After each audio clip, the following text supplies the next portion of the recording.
Captain Lee Dongwu stared at the empty screen in front of him. For 3 days, his ship had been trying to contact the colony on Bright Star. Nothing. Not even static. Just silence. Try again, he told his communication officer. Sir, I've tried 50 times. The signal is going out, but nothing comes back. Lee walked to the bridge window and looked out at the stars. His ship, the Vigilance, was floating in deep space between Earth and the outer colonies. It was his job to watch for problems and report back to Earth. Right now he had a very big problem. What about New Hope Colony? He asked. Same thing, sir. No response for 2 days. Lee felt cold fear in his stomach. 2 colonies going silent was bad. But when his officer checked the 3rd colony, Garden World, the fear turned to terror. Garden World had stopped talking yesterday. Get me Admiral Kim on New Busan, Lee ordered. Emergency channel. The screen lit up with the face of Admiral Kim Tae-ho. Kim was a strong man with gray hair and serious eyes. He had been protecting the colonies for 20 years. What is it, Lee? Kim asked. Admiral, we have 3 colonies that have gone dark. Bright Star, New Hope, and Garden World, all in the past 3 days. Kim's face went pale. Equipment failure?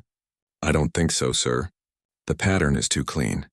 They all stopped talking at exactly the same time each day, like someone turned off a switch. Kim was quiet for a long moment. Lee could see him thinking hard. Finally, the Admiral spoke. I'm sending scout ships to check each colony. You get back to Earth and report this to command. Yes, sir. But Lee didn't go to Earth right away. Something told him to wait and watch. He kept his ship hidden behind a small moon and waited for news from the scout ships. The first report came from Bright Star Colony. Lieutenant Park So-jin was leading the scout team. Her voice came through the radio, shaking with fear. Admiral, this is Park. We've reached Bright Star Colony. Sir, there's nothing here. What do you mean, nothing? Kim's voice was sharp. I mean nothing, sir. The buildings are all here. The machines are working. The lights are on. But there are no people. No bodies, no blood. No signs of fighting. It's like everyone just disappeared. Lee felt his hands shake as he listened. A colony with 50,000 people doesn't just disappear. Check the other buildings, Kim ordered. We've checked them all, sir. Every house, every shop, every office, empty. But, sir, there's something else. The food in the kitchens is still warm. Coffee cups are still steaming. Whatever happened here, it happened fast. The report from New Hope Colony was the same. Then Garden World, 3 colonies all empty, all looking like their people had vanished in the middle of their daily lives. Dr. Park So-jin was on the ground team at Garden World. She was a smart woman who studied alien life forms, but she had never seen anything like this. The energy readings are strange, she reported to Admiral Kim. There's some kind of radiation here. It's not from our technology. It's something new. Is it dangerous? Kim asked. I don't know. My instruments can barely detect it. It's like looking at the shadow of something that isn't there.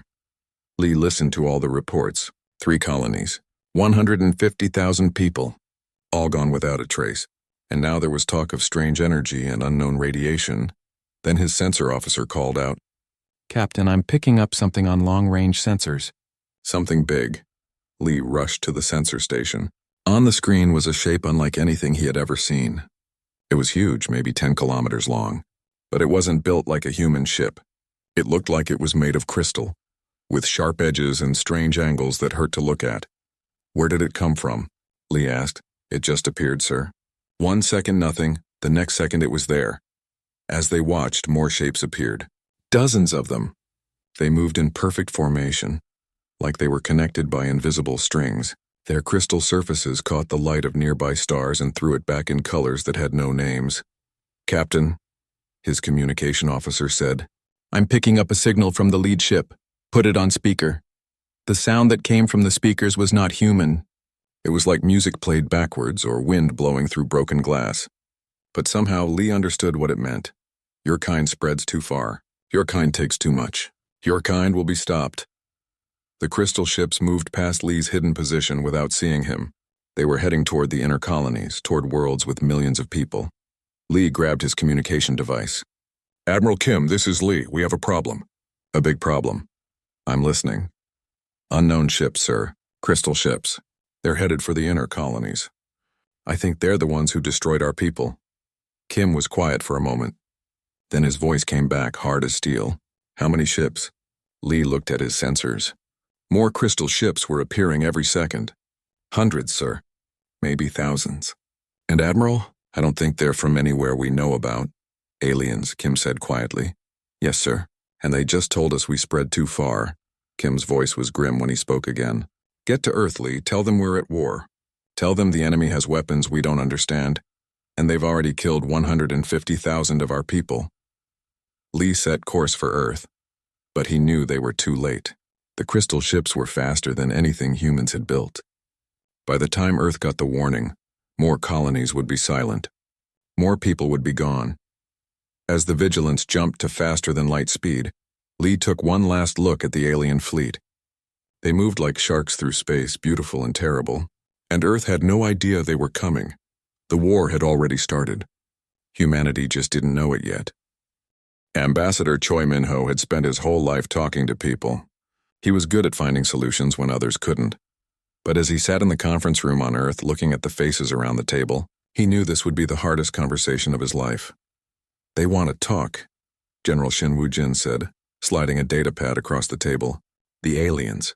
They sent us a message. Choi picked up the pad and read the short message. His hands were shaking when he finished. They call themselves the Velthari. They say we have one chance to speak before they finish what they started. One chance, Admiral Kim repeated. He had come back from the colonies with dark circles under his eyes. They've killed 7 colonies now. That's 300,000 people. Dr. Park Seo-jin was also at the table.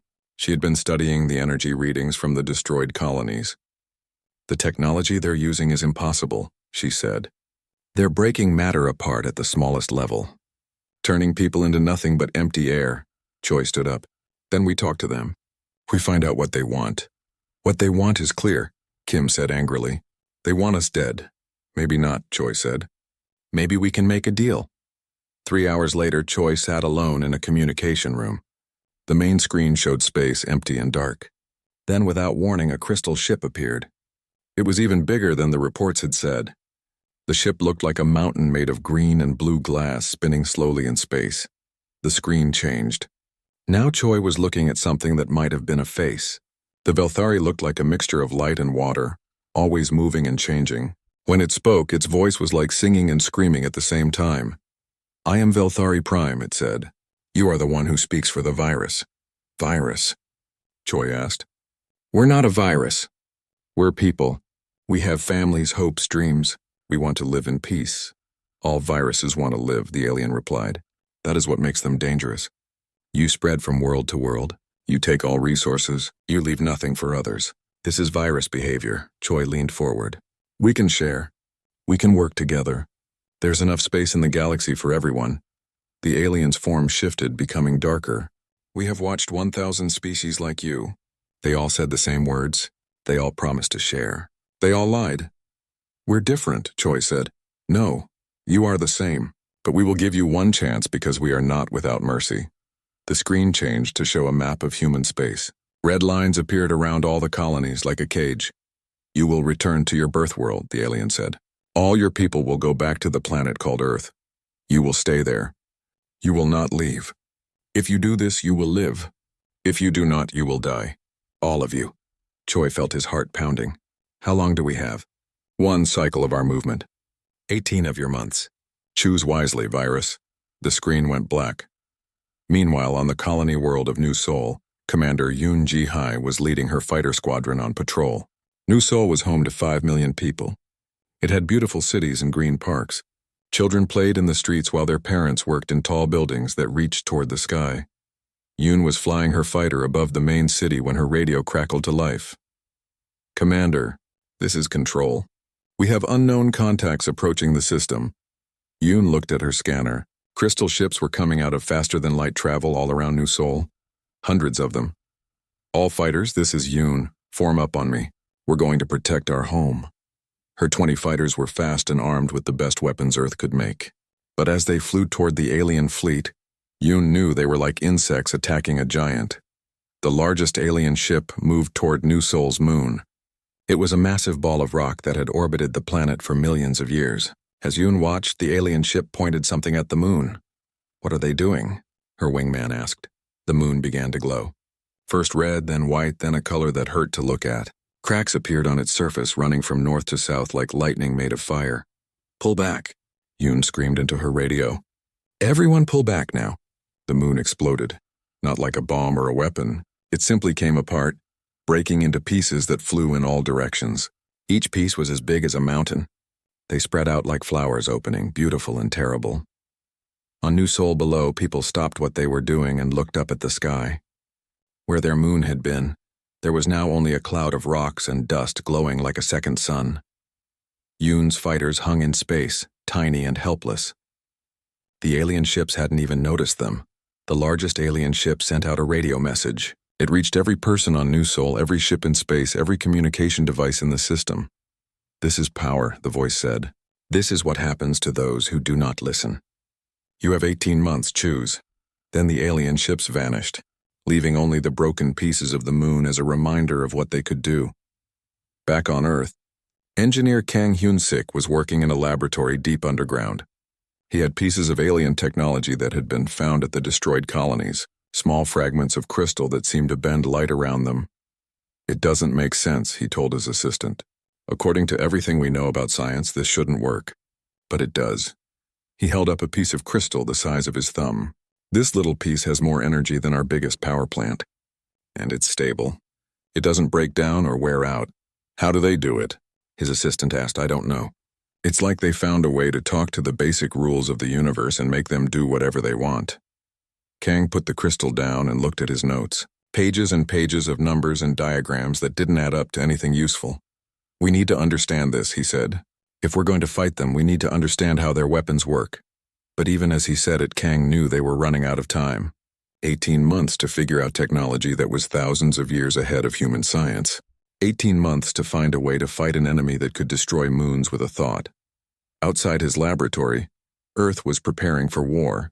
Soldiers were training with new weapons. Ships were being built in orbit. Diplomats were making plans and politicians were giving speeches about human courage and determination. But Kang knew the truth. The aliens had given them a choice. Leave the colonies or die. And Earth didn't have the power to fight back. Not yet. General Shin Woo-jin stood in the war room deep beneath Earth's capital city. Giant screens covered the walls showing maps of human space. Red dots marked the colonies that were already dead. Yellow dots showed colonies that were evacuating. Green dots were the ones still fighting to survive. There weren't many green dots left. How many people have we lost? He asked his aide. 2 million, sir. And the number keeps growing every day. Shin closed his eyes for a moment. 2 million people. Fathers and mothers, children and grandparents, all turned to nothing by alien weapons that no one understood. What about the evacuation ships? The aliens won't let them pass, sir. They've put up some kind of barrier around all the colonies. Our ships can't get through. Shin opened his eyes and looked at the map again. The Vilthuri had trapped humanity in their own colonies. They were like animals in cages waiting to be killed. Then we fight, Shin said. If we can't run, we fight. In her laboratory, Dr. Lim Na-young was working with Engineer Kang on the alien technology. They had been awake for 3 days straight, trying to understand how the crystal fragments worked. Look at this, Lim said, pointing to her computer screen. The crystals aren't just storing energy. They're connected to something else. Something big. Kang leaned over to look. Connected how? I think they're talking to each other. All of them. Every piece of alien technology is part of one giant network. Like a computer? No, bigger than that. Like a mind. The whole alien race might be connected by these crystals. Kang sat back in his chair. If they're all connected, then they all know everything at the same time. No secrets, no surprises. That would explain how they coordinate so well, Lim said, but it might also be a weakness. If we could disrupt the connection, we could blind them, Kang finished. Or better yet, hurt them all at once. They worked for 6 more hours testing and measuring and calculating. Finally, Lim stood up and stretched her tired back. I have an idea, she said, but you're not going to like it. Captain Oh Se-jun didn't like taking orders from politicians, but this mission came directly from the President of Earth. He was supposed to sneak past the alien blockade and gather information about their weaknesses. Oh was the best soldier Earth had. He could move without being seen and fight without being heard, but as his small ship approached the alien fleet, he felt like a mouse sneaking past a sleeping dragon. The alien ships were beautiful and terrifying. They hung in space like giant jewels, catching starlight and throwing it back in patterns that made Oh's eyes water. Each ship was the size of a city, and there were thousands of them. O's ship was painted black and built to hide from sensors. He drifted past the alien fleet like a piece of space junk, recording everything he could see. "This is impossible," he whispered into his recorder. "They have enough ships to destroy 100 Earths. How did they build so many?" As he watched, one of the alien ships began to glow. Energy flowed through its crystal walls like blood through veins. Then a beam of light shot out from the ship, traveling faster than thought toward a distant colony. O checked his instruments. The beam had just destroyed the colony on Riverside. 40,000 people dead in the time it took to blink. "They're not even trying hard," O said to himself. "This is easy for them." But then he noticed something strange. The ship that had fired the beam was now darker than before. The energy flowing through its walls was dimmer. It took several minutes for the ship to return to full brightness. "Interesting," O said. "Even gods get tired." He moved closer to the alien fleet, taking pictures and measurements. The aliens didn't notice him.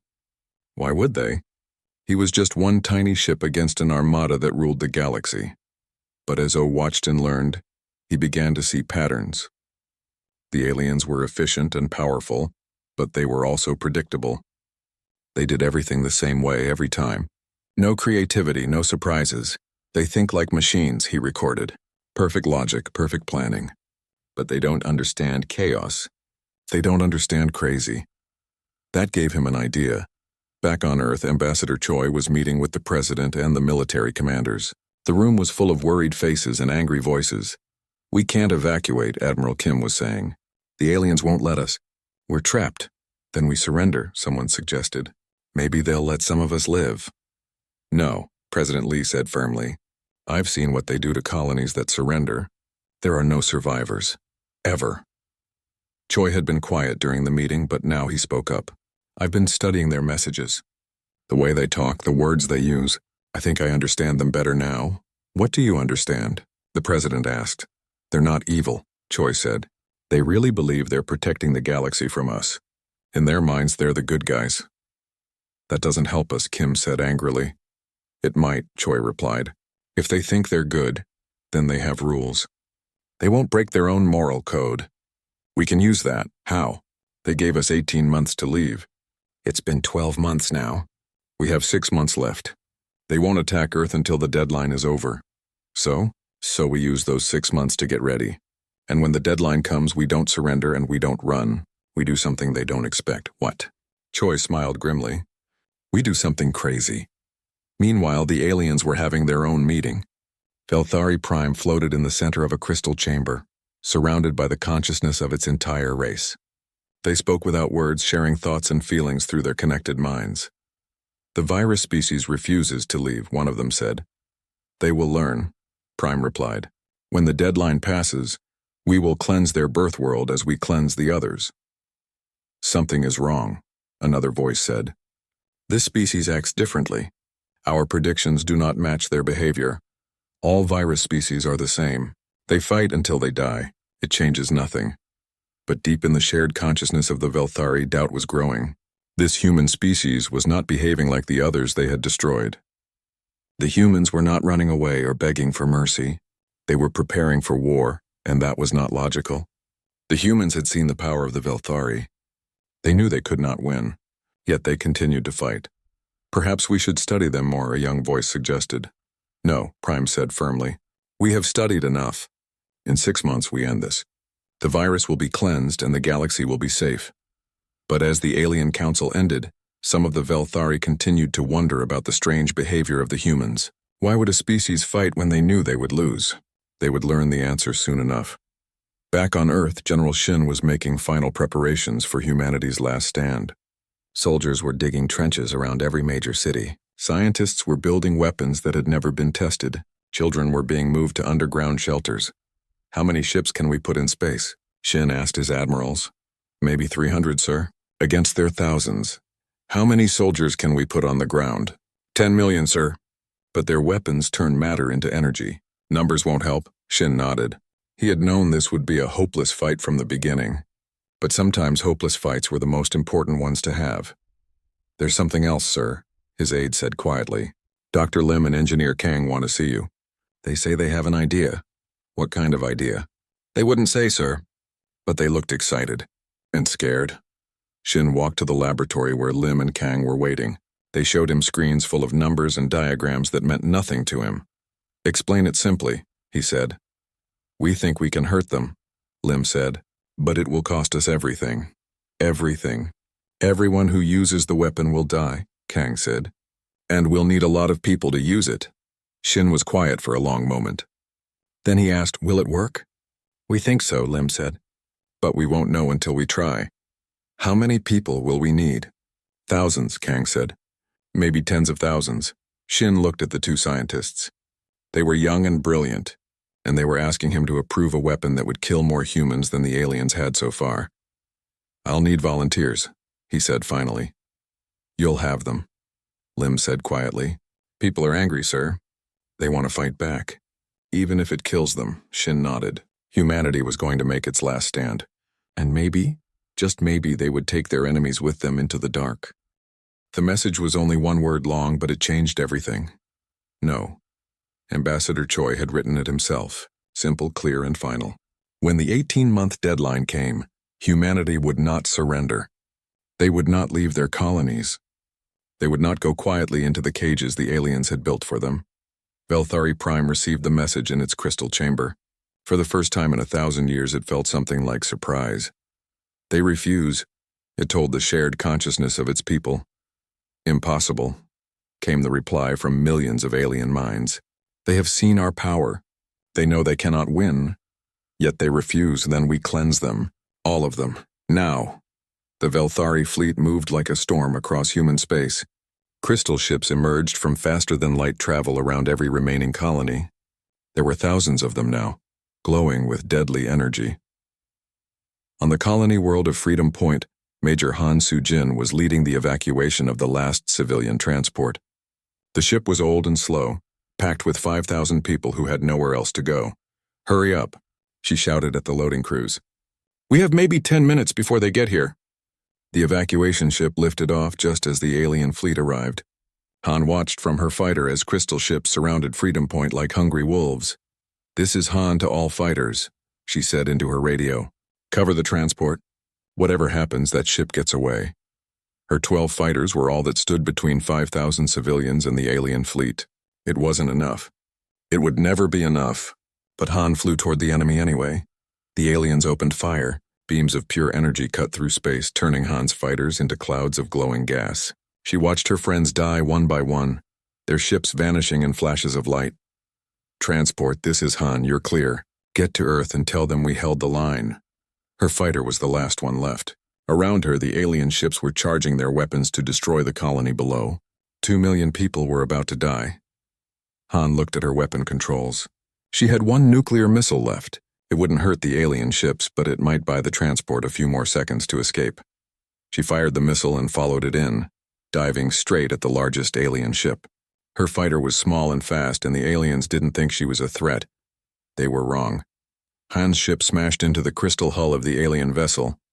The explosion was tiny compared to the size of the ship, but it did something unexpected. The crystal surface cracked and energy began leaking out in bright streams.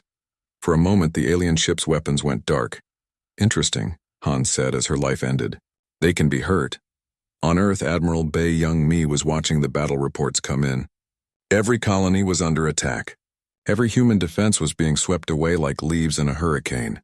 How many ships have we lost? She asked her aide. All of them, Admiral. Every colony fleet is gone, Bae nodded. She had expected this. Earth's orbital defense platforms were humanity's last line of defense. Massive weapons built in space designed to protect the homeworld from any threat. They had never faced a threat like this. Alien ships entering the solar system, her sensor officer reported. Thousands of them. Through the window of her command station, Bae could see the enemy fleet approaching. The crystal ships caught the light of Earth's sun and threw it back in rainbow patterns that would have been beautiful under other circumstances. All platforms, this is Admiral Bae. Target the lead ships. Fire everything we have. Earth's orbital weapons opened up with everything they had. Nuclear missiles, particle beams, railguns firing projectiles at nearly the speed of light. For a few seconds, space around Earth looked like a fireworks display. The alien ships didn't even slow down. Beams of energy reached out from the crystal fleet and touched Bay's weapons platforms. One by one, they simply stopped existing. Metal and electronics turned to empty space in the blink of an eye. Platform 7 is gone, someone reported. Platform 12 is gone. Platform 3 is gone. Bay watched her life's work disappear. 20 years of building defenses gone in 20 seconds. Admiral, her communication officer said, "I'm getting a message from the surface. Dr. Lim says the weapon is ready." Bay looked down at Earth below. She could see the cities glowing in the darkness, full of people who were depending on her to protect them. "Tell Dr. Lim to fire when ready," she said, "and tell her it's been an honor." In the underground laboratory, Dr. Lim Na-young and engineer Kang Hyun-sik stood before the strangest weapon ever built. It looked like a chair surrounded by crystal fragments taken from destroyed alien ships, but these crystals had been changed, modified by human science to do something the aliens never intended. "Are you sure this will work?" Kang asked. "No," Lim replied, "but it's all we have." Behind them, a line of volunteers waited. Scientists, soldiers, teachers, workers. People who had volunteered to die for the chance to hurt the enemy. Each person would sit in the chair and connect their mind to the alien crystal network. Each person would fire the weapon once before the process killed them. "I'll go first," Lim said. "No," came a voice from the doorway. It was General Shin, dressed in a simple uniform. "I'll go first. This was my decision. I should pay the price." Lim wanted to argue, but she could see the determination in Shin's eyes. He walked to the chair and sat down. Kang began connecting the crystal fragments to the general's head. "How does it work?" Shin asked. "We reverse-engineered their technology," Lim explained. "The crystals let us connect to their shared consciousness. But instead of sharing thoughts, we're sharing something else." "What?" "Pain," Kang said quietly. "Human pain, anger, hatred for what they've done to us. Emotions they don't understand and can't defend against." Shin smiled grimly. "Weaponized feelings. I like it." The machine activated. For a moment, Shin's mind touched the vast consciousness of the Velthari race. He felt their cold logic, their certainty that they were doing the right thing. And then he pushed back with every bit of human emotion he could find. Rage at the death of his people. Sorrow for the children who would never grow up. Love for the planet he was dying to protect. Hope that somehow humanity would survive. Across space, every Velthari ship suddenly stopped moving. The alien crews felt something they had never experienced before. Pure, irrational human emotion flooding their logical minds. Some of the crystal ships actually cracked under the assault. Others went dark as their crews struggled to understand what was happening to them. Shin died with a smile on his face. The weapon had worked. "Next," Lim said. One by one, the volunteers sat in the chair. One by one, they connected to the alien network and flooded it with human emotion. Scientists shared their curiosity and wonder. Soldiers shared their courage and determination. Teachers shared their hope for the future. Workers shared their pride in building something with their own hands. Each death bought Earth a few more seconds. Each sacrifice weakened the alien fleet a little more. But there were still thousands of alien ships, and Earth was running out of volunteers. Captain Oh Se-jun had been behind enemy lines for 6 months. He had learned everything he could about alien technology and tactics. Now he was returning to Earth with information that might save humanity. His ship was small and fast, but the alien blockade was tight. Crystal ships patrolled every route back to Earth. Oh had to be clever to get through. He attached his ship to the hull of a damaged alien vessel, hiding in its shadow as it returned to the fleet. When the damaged ship docked with a larger carrier, Oh detached and drifted away in the confusion. But what he saw in the alien fleet surprised him. The crystal ships were moving erratically, their formations broken. Some ships were dark, their crews apparently unconscious. Others were flying in circles as if their pilots couldn't decide what to do. "Something's wrong with them," Oh said to himself. "Something's hurt them." He reached Earth just as the last volunteer was dying in Dr. Lim's weapon chair. The alien fleet was still there, still deadly, but they were no longer moving with their previous coordination. "This is O," he said into his radio. "I have intelligence on alien fleet composition and weaknesses. Get me to General Shin immediately." "General Shin is dead, sir," came the reply. "He died using the weapon." O felt a stab of pain. "Shin had been a good man and a better soldier." "Then get me to whoever's in charge." "That would be Dr. Lim, sir. She's preparing to use the weapon herself." O ran through the underground corridors toward the laboratory. He had information that might save the scientist's life, information that might save Earth. But he didn't know if he would be in time. The final battle for humanity was about to begin. Captain O.C. June burst into the laboratory just as Dr. Lim Na-young was sitting down in the weapon chair. "Wait," he shouted. "I know how to hurt them." Lim looked up at him with tired eyes. She had watched 50 volunteers die in the chair, each one buying Earth a few precious minutes. Now it was her turn. "What do you know?" she asked. O was breathing hard from running through the tunnels. "Their ships are all connected, like parts of one big brain. If we can hit the main ship, the command ship, we can shut down the whole fleet." "We tried that," Engineer Kang said wearily. "Our weapons can't get through their shields. Not from the outside," O said. "But I've been inside their fleet. I know where the command ship is. And I know how to get to it." Lim stood up from the chair. "How?" "We use their own technology against them. The crystals that connect their ships, we can use them to travel through their network. Get inside their defenses." Kang shook his head. "That's impossible. The crystals connect minds, not matter." "What if we send a mind?" O asked. "A human mind connected to the weapon. Someone who can operate from inside their network." Lim stared at him. "That's crazy. Even if it worked, whoever we sent would be trapped in their system. They'd die for sure." "We're all going to die anyway," O said quietly. "At least this way we might take them with us." Above them, the battle for Earth was reaching its end. The alien fleet had recovered from the first wave of emotional attacks. Crystal ships were moving into position around the planet, preparing to fire their planet-killing weapons.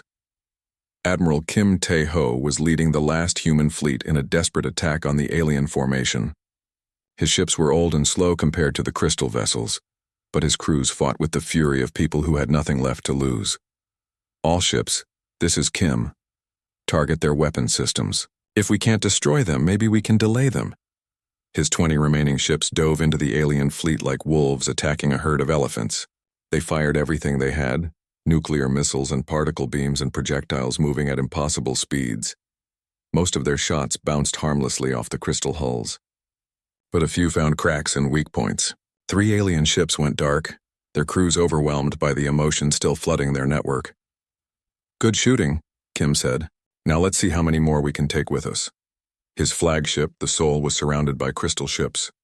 Energy beams reached out from every direction, but Kim kept flying forward, heading for the largest alien vessel. "Sir, we're taking heavy damage," his first officer reported. "I know," Kim replied. "Set course for ramming speed. If we're going to die, let's make it count." The Soul accelerated toward the alien command ship, its hull glowing from enemy fire. At the last second, Kim saw something strange. The command ship's weapons had stopped firing. Its crystal surface was flickering like a broken light. "Something's happening to them," he said. Then his ship exploded against the alien hull and Kim saw nothing more. In the underground laboratory, Dr. Lim had made her decision. She sat in the weapon chair while Kang and O prepared the modified crystals. "This is different from before," Kang explained. "Instead of just sending emotions, we're sending you. Your whole mind through their network to their command ship."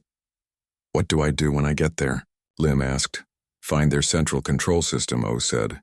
"The place where all their ships connect. And then use the weapon to overload it. Will that destroy them?" "We think so," Kang said.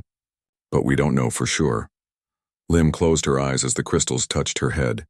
She felt her mind being pulled apart and stretched across space. For a moment, she was everywhere and nowhere, floating in a sea of alien thoughts. The Velthari consciousness was vast and cold. She could feel millions of alien minds working together, sharing thoughts and calculations. They were so sure of themselves, so certain that they were protecting the galaxy from the human virus. Lim pushed deeper into their network, following the connections between ships. She could feel the weapon chair killing her body back on Earth, but her mind was still strong, still angry. She found the command ship. Velthari Prime was floating in its crystal chamber, directing the attack on Earth. Around it, the consciousness of its entire race provided support and advice. "The virus planet will be cleansed in moments," Prime said. "Our weapons are ready."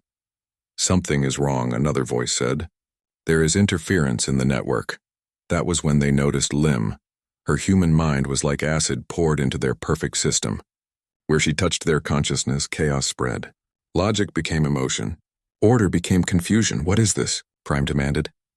I'm humanity's final answer, Lim said, her voice echoing through their shared thoughts. You wanted to cleanse us? Then cleanse this. She opened her mind and showed them everything. Every human emotion she had ever felt. Love and hate, joy and sorrow, hope and despair. The messy, illogical, wonderful complexity of human experience flooded into their ordered system. The Velthari screamed. For the first time in their existence, they felt fear. They felt pain. They felt the chaos of uncontrolled emotion tearing their consciousness apart. Stop this, Prime commanded. Remove the virus from our system. But it was too late. Lim had found what she was looking for. The central control node that connected every Velthari ship across the galaxy. The place where their entire civilization lived. You called us a virus, she said. But viruses adapt. They survive. They fight back. She activated the weapon. The explosion wasn't physical. It was something deeper. A wave of pure human will that raced through the Velthari network faster than thought. Every ship, every mind, every crystal that connected their race felt the impact. One by one, the crystal ships went dark. Not destroyed, but simply empty. The consciousness that had lived inside them was gone, erased by an overload of human emotion. On Earth, the alien fleet stopped moving. The great crystal vessels hung in space like empty shells, their lights fading to nothing. In the laboratory, Dr. Lim's body died with a smile on her face. She had felt the moment when the weapon worked, when an entire alien civilization winked out of existence. Engineer Kang and Captain O watched the readings on their instruments. The energy signatures from the alien ships were dropping to zero. Is it over? O asked. I think so, Kang replied. I think we won. Around Earth, human ships cautiously approached the silent alien vessels. There was no response, no movement, no sign of life. The crystal ships were beautiful tombs, carrying the bodies of their crews but none of their souls. Ambassador Choi survived the war. He stood on the observation deck of a space station, looking out at the alien fleet that had come to destroy humanity. The ships were still there, but they were empty now. Monuments to a civilization that had made one fatal mistake. They had underestimated human stubbornness. Behind him, technicians were studying the alien technology. The crystal ships were full of wonders that could advance human science by thousands of years. But there was a price for that knowledge. Every crystal fragment still carried echoes of the Velthari consciousness, whispers of what humanity had done. We erased them, Choi said to himself. An entire species gone in an instant. His aide approached with a report. Sir, we're getting signals from across the galaxy. Other species, ones that were hiding from the Velthari. They're coming out now saying they want to meet us. Choi nodded. The galaxy was a bigger place than humanity had imagined. And now they would have to live with what they had done to claim their place in it.